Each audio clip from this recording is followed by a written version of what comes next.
Quantum of Solace, the 22nd Elon Bond film, often called a really shit one. And I thought that, and then we watched it again, and I quite enjoyed it. Very strange experience. Very odd.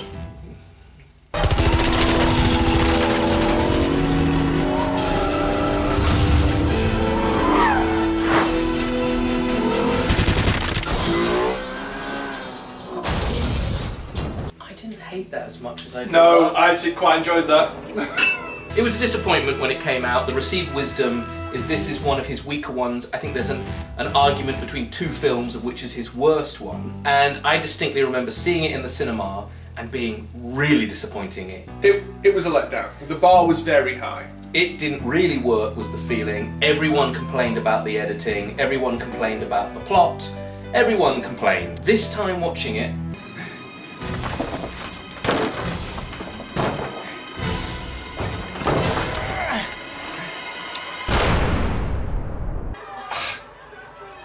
I actually enjoyed this hour-and-a-half silly action film. I'm enjoying this.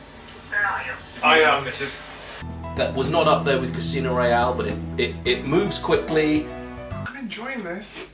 There's some good stuff in it. Chief among them, I think, is Daniel Craig still. I'm really quite enjoying it. And yeah, I think it's more of a middling Bond than the bad Bond I thought it was. What's happening? It's certainly a lot better than I remember. You weren't supposed to shoot her. Well, I missed. That's brilliant. That is a quip, yeah. We did the drinking game. I won't explain the rules, but the rules will be down below. And it was a very light one, as it is the shortest film. How many drinks was it? It was 72 drinks. Oi! Hey! Today you've come as his best friend, Felix Leiter. Felix Leiter. And I've come as the villain, Mr. Green. We tried hard this time. We tried really hard here. We didn't know what to do. If this really doesn't work, at least I can green screen myself out of this.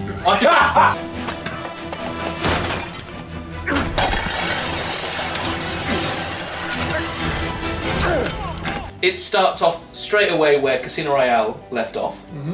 They've captured Mr. White and they want to interrogate him to see who's this secret organisation. Well, turns out that they have people everywhere, and Mr. White escapes, but they manage to trace a bit of his money, and that leads them to another character with a colour name, Green, and Bond finds Mr. Green. He's still very angry about the death of Vesper.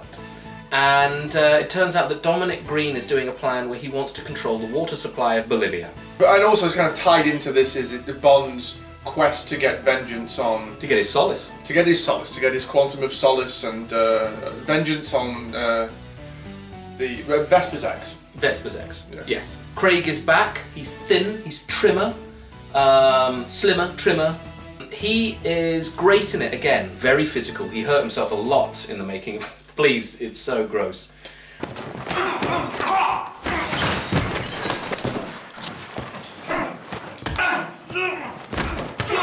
We have two Bond girls, Olga Kurylenko. This is another time they've done, why don't we introduce a sort of the female equivalent of Bond? Yeah. Is she's on a vengeance mission and she's handy. We have seen this quite a lot now in the Bond. It's fine, I'm quite happy to see it. It's fine. I think it works that he's not really interested in her sexually and she's got her own mission. So which makes her, I think, a really interesting character. I think it makes Strawberry Fields a pointless character.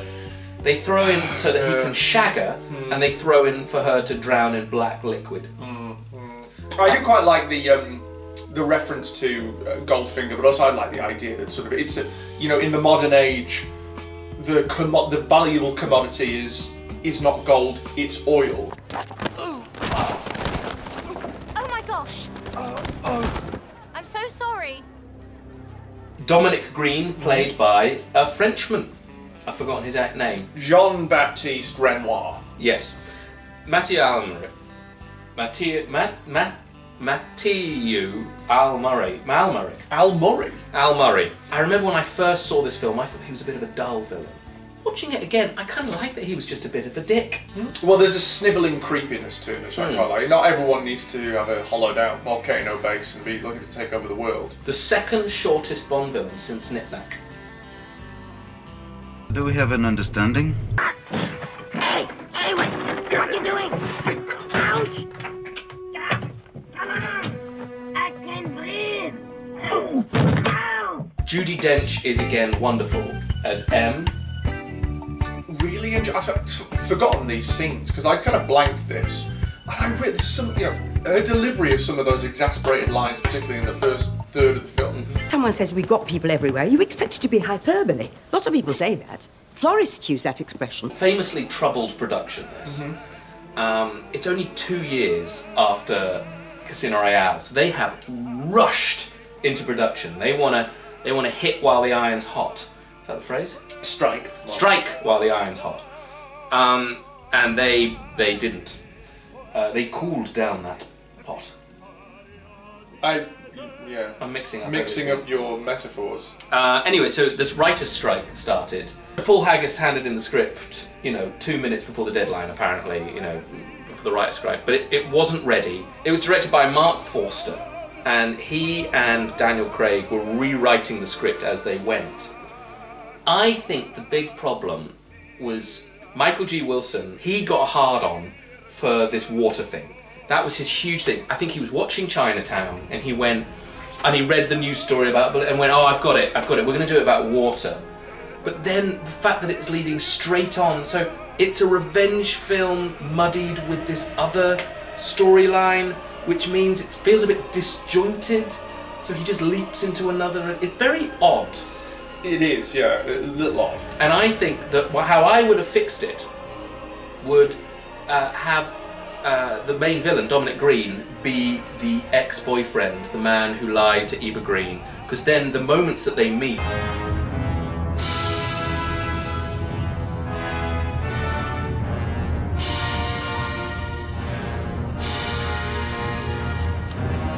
I quite like the fact that this organisation is facilitating a right-wing coup basically with the express permission of the CIA. That is. I do think that's quite interesting.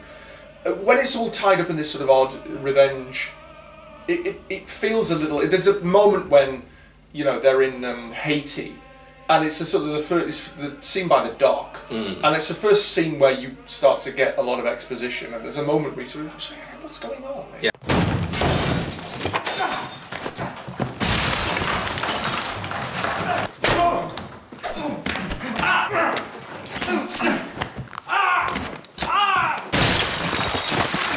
So, I mean, again, we spoke last time, it's sort of very Bourne-influence Bond now. It's the post-Bourne Bond world.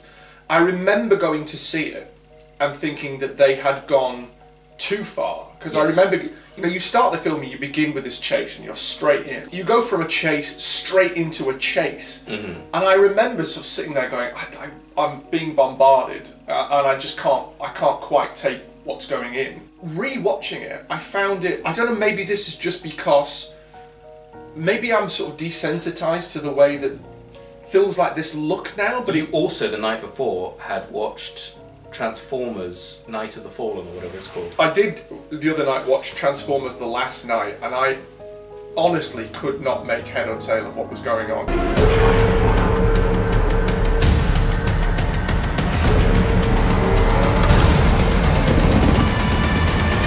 The boat and the plane, both, I don't know, I can't tell the geography of where anyone is. Yeah. I can't quite tell the physics of anything either.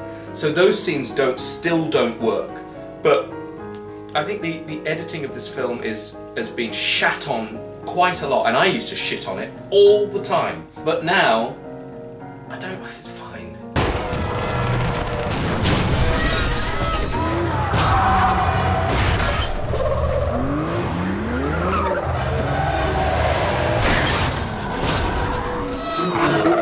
Scenes where these bizarre Minority Report style interfaces, they don't add anything. It's the sort of thing you can just do this with a computer or something. They're so distracting. They feel from another realm completely. Like, how have these made their way into here? Yeah. There's little bits like that I think stick in your mind when you first see this, and what the hell is happening here?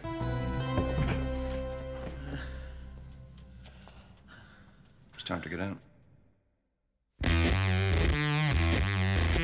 it's pretty obvious that they wanted to do, kind of like with Casino Royale, they wanted to do a version of the gun barrel sequence with Bond hanging on the rope. But for some reason they must have decided it's just too long. Odd little things like that, you sort of furrow your brow. Something wasn't quite working here. They just needed more time. I feel like everything needed more time. Yeah. Work a bit more on the script, work a bit more on the action. The song. The song. Ba-ba-da-ba-ba-da-bum. It feels like Jack White and Alicia Keys both turned up to the studio on the same day with about 10 ideas apiece, and they went, yeah, we'll do them all. Yep.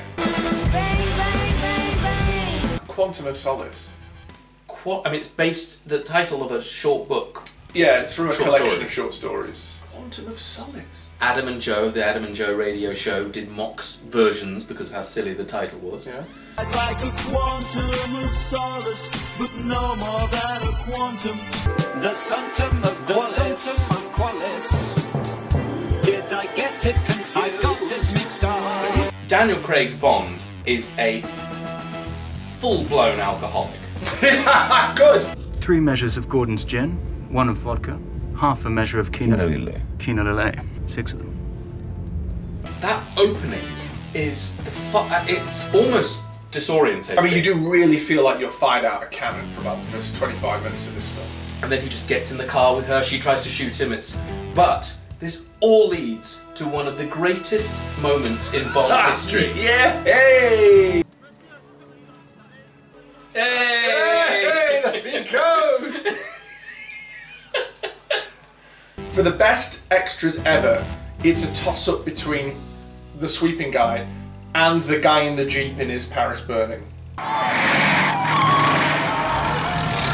I think there's also the scene in Jaws when everyone is terrified because the shark is eating a boy and all the parents are running into the water and there's one guy who's having a great time. The one henchman in Enter the Dragon who is laughing at Bruce Lee's skills.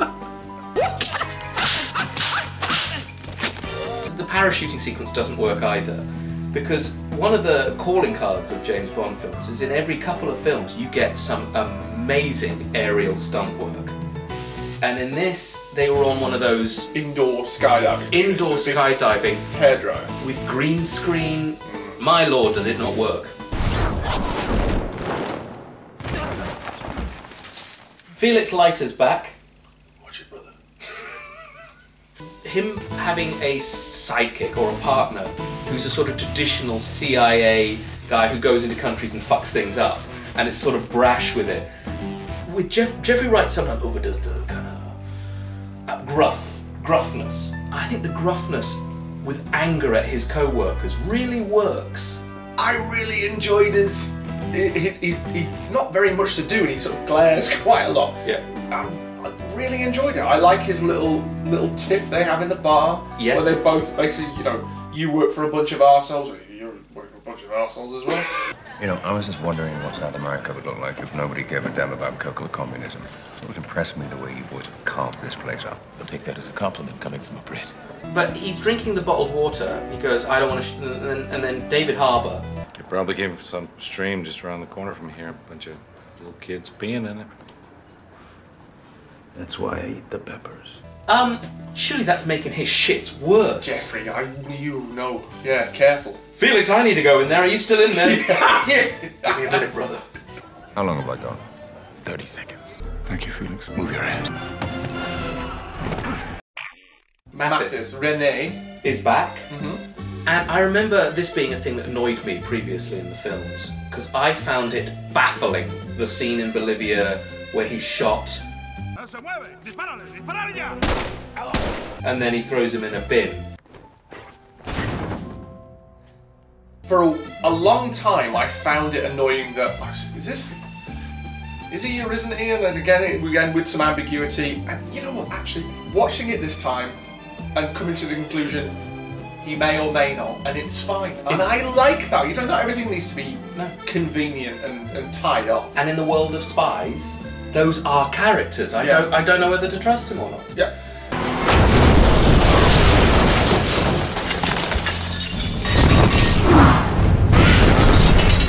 climax takes place in a very explosive hotel.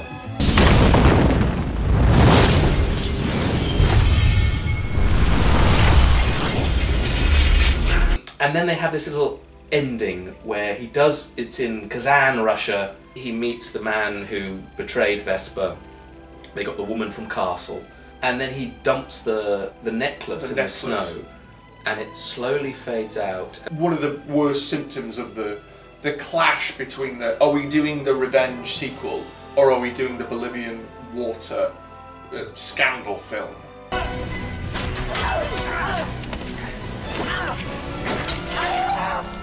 I mean, I think the thing with Quantum of Solace is expectations were very high and they weren't met. No. And it isn't a great bomb. But with time and a bit of distance, there are things to enjoy. There are things that still come across as convoluted and confusing, and you can see that they were in a bit of a rush to get this out. But it's not the disaster that I remember, and I found it really watchable. Same.